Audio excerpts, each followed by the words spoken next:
Hello, everyone, and welcome to today's discussion. I'm very pleased to be joined by Randy Brouckman, CEO of EdgeConneX, for an in-depth conversation about Japan's rapidly evolving data center market and what it means for the wider Asia-Pacific region. Japan has become one of the most competitive and dynamic markets for digital infrastructure, with global demand for cloud and AI driving record levels of investment.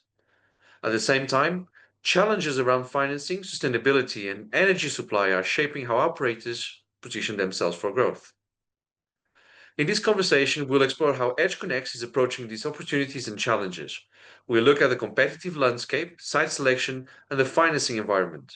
We'll also hear more about the company's rapid expansion in Greater Osaka, the role of EQT as a financial backer, and how EdgeConneX is addressing sustainability in the face of Japan's energy constraints. Finally, we'll close with a look of the company's long-term goals for both Japan and the broader APAC region. With that said, Randy, it's a pleasure to have you join us. To begin with, how do you currently assess the competitive landscape in Japan's data center market? Joe, first of all, thank you for having me. It's always good to speak with you, and we appreciate the opportunity to share our Japan story. So how do we think about the Japan market? It's clearly a competitive market. There's no doubt about that. It's a long-established market. It's a very stable market. I would say there's some things that are true in the market, though, that we think can be addressed with maybe some expanded and unique product offerings there. For sure, Tokyo's the primary market, Osaka's secondary in today's speak, but we see a lot of growth in the market. Cloud adoption in Japan is still somewhat early, right? It's not as advanced as some of the other advanced economies. And AI, like most of the world, is in its infancy, but is very much in its infancy, even more so in Japan. And yet a tremendous amount of need, given the opportunities around robotics and medicine and so on that are so strong in Japan. So competitive market, but not overly saturated, especially down where we went with Osaka. And if we'd have just gone in with another 20 megawatt or 30 megawatt data center, yeah, it's a me too. But I think you're going to hear as we go through these questions that's not what we brought to the table. Yeah, this is a much bigger play. But when trying to play into this market, what would you say are the primary challenges in securing financing for large-scale data center projects in a country like Japan? Yeah. So the good news in Japan is financing is available. And I think that's for a number of reasons. Like, it's a very stable economy. Some of the best lenders in the world happen to be based in Japan. They've been lending to data center companies in project financing formats or corporate devco type formats for over a decade now. We did some of our earliest transactions. We're driven by the banks there. And it's needless to say, when we announced we were doing this AI scale, super cloud, hero zone scale in Japan, the phone was ringing off the hook, literally, for our CFO, Joe Harar. A lot of the banks that have been our relationship banks for the last decade plus, as I said, are eager to do something on home turf. So I think it's going to be a very financeable one, stable currency, stable economy, and I think it's going to be more financeable than, frankly, many other places in Asia. So we're encouraged by the financing outlook. Now, execution challenges are real in that market, as you know. Yeah, which is, well, the challenges will always make it more interesting and make it more worthwhile in the end. And then, of course, when you have this project in Osaka, but before we go into the project specifically, when you look at Japan, at the geography of Japan, how do you go about selecting where to deploy? What are the key considerations? Where are the opportunities? And I mean, we can touch even on earthquakes and the whole natural side of things. But when you look at the country, how do you decide where to go on the map? Yeah, so interesting country with 20 geographies and just an hour and a half flight apart. But we certainly went deep and looked at Tokyo. There's obviously some very established players there. There's some interesting things happening in Enzai, challenges in the city center, of course, and we'll see where West Tokyo goes.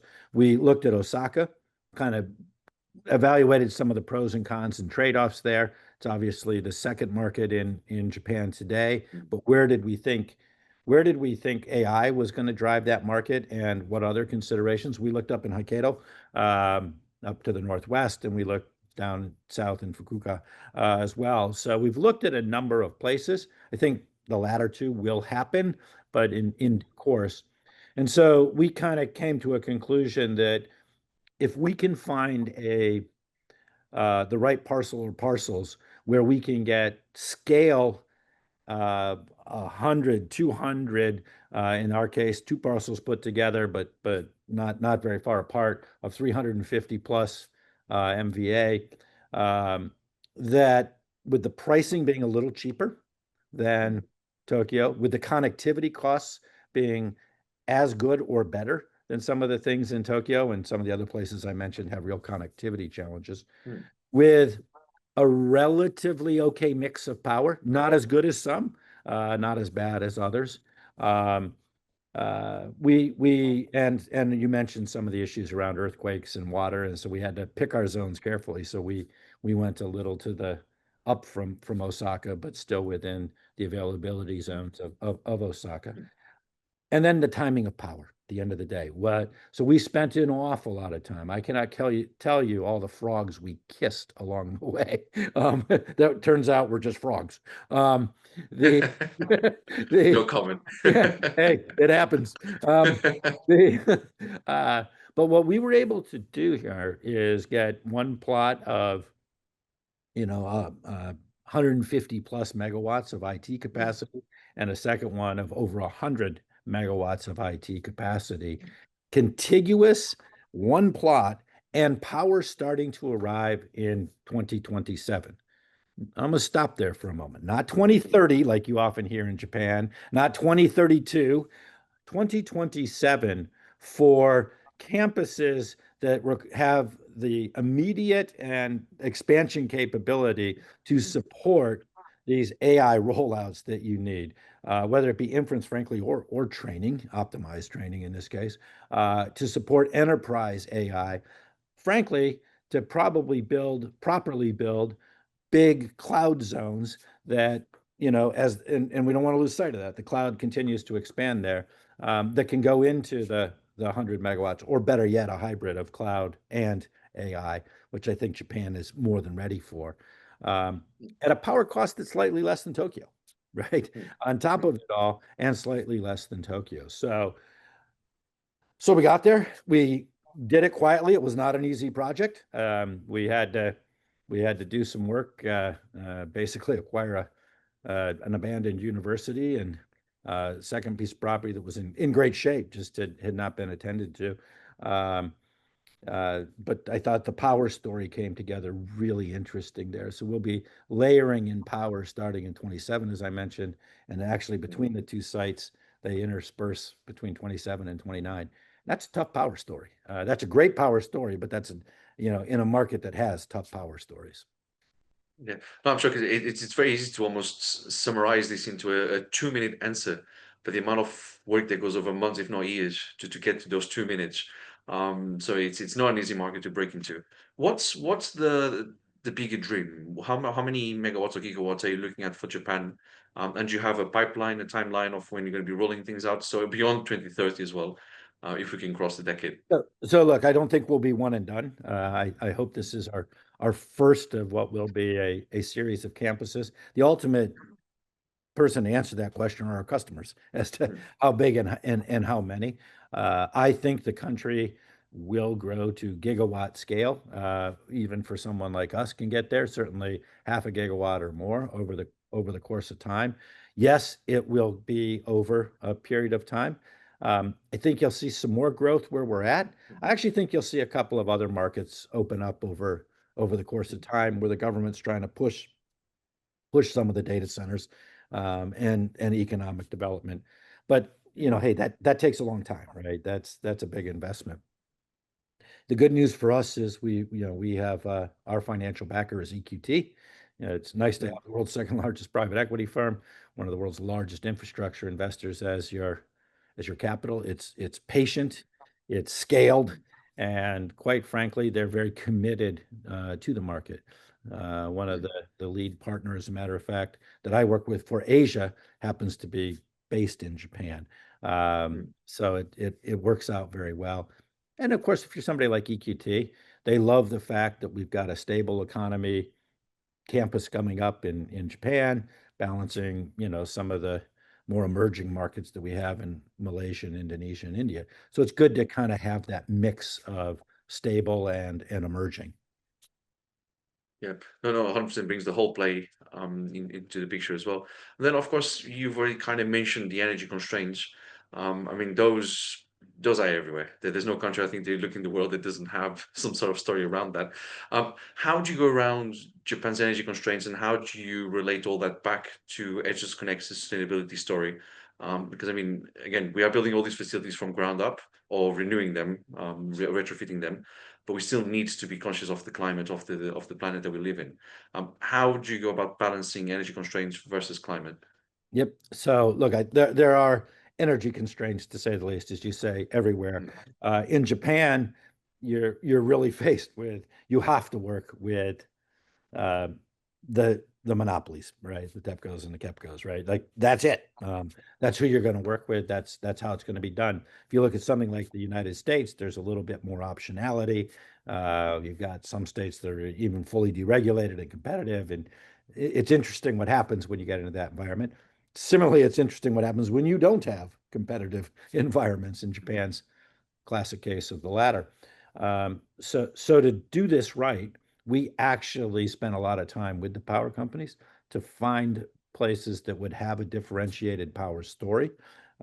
We bought some projects that were under, that folks had been thinking about the problem for a bit of time, but we were able to kind of accelerate it, bring the data center disciplines and so on. Let's take the second half of your question. Yeah, so just because you're growing fast, and in the case of Japan, you have a mix, obviously, of renewable, and they're increasing their renewables, nuclear, some. Obviously, there were some challenges there, but hopefully that's coming back alive. And there's some fossil fuel power generation as well. We work closely with our customers on this problem. Um, the great news about Microsoft, Google, Amazon, these types of companies is they have, held true and held a high standard around sustainability that we have to step up to it and live with, but they work with us in how to do that. So we're not both solving the same problem at the same time. So we are committed to being scope one and scope two carbon neutral in spite of these phenomenal growth actually, I'd say not just plans, phenomenal growth executions we have underway. Um, and look, it would be easy to do that today, to just say, we'll get it's a moment in time, we'll come back to it. But I think you're not going to find us take the easy path out. Our customers aren't taking the easy path out. I can assure you with EQT as your investor, headquartered in Sweden, we're certainly not taking the easy path out. So we're staying on our scope one and two carbon neutral commitments, while dealing with the fast growth we have. And by the way, it's not just scope one and two. We have lots of programs on scope three, building materials and all the other stuff. But like we're just not going to take our eye off the prize there. No, and it is important to embed this from the beginning of the project, not like you were saying, build it and then let's deal with it. Because then, I mean, not only is going to delay your operation, it's also going to cost you a lot more money to go back and redo it, or redo it properly. So might as well get it done properly from the beginning. And then I guess maybe, because I mean, I know EdgeConneX really puts a lot of emphasis on people as well. So it's one of the P's that you guys rule yourselves by. Maybe talk us through just a little bit of the journey around people culture of breaking into Japan? Because again, it's very different from doing business in Japan than it is in the US. Right. It's truly an island, right? Yeah. And provincial one at that, right? It is probably nowhere is culture more pronounced, at least of all the places we've been, than what we see in Japan. Um, and so what we recognized was, if we're going to work in Japan, we're going to do it with Japanese team. So we hired a country lead, uh, Mick, and he's had the opportunity to build up a local team around him. We established an office there. As I mentioned to you, the lead Asia partner dedicated to or focused on EdgeConneX for the region is based in Japan. That helps an awful lot. Um, and so we kind of went in eyes wide open, recognized how we had to do that. Now I think the challenge then became how do we take some of our global standards in design and operations and so on and apply them in Japan. And so what we did was take our Japan team and brought them in through our global training program, which we originally established to kind of get India and our big joint venture there, everybody trained on, we'd take them to Frankfurt or Amsterdam or Chicago with some of our bigger campuses and get everybody kind of indoctrinated into the design techniques, the safety, the operation systems, everything else. We did the same thing with Team Japan. So then it became their ownership of it, and we're able to, bring it to the extended team there in Japan. Um, but look, it's an interesting one, right? Language barriers, cultural barriers, just pacing and speed and timing, very different, right? Let's go faster has different meanings in different cultures, right? So, No, no, 100%. And I love the fact that you travel the team around to understand, because for them, it's also a different way to, well, it's a way to understand different cultures.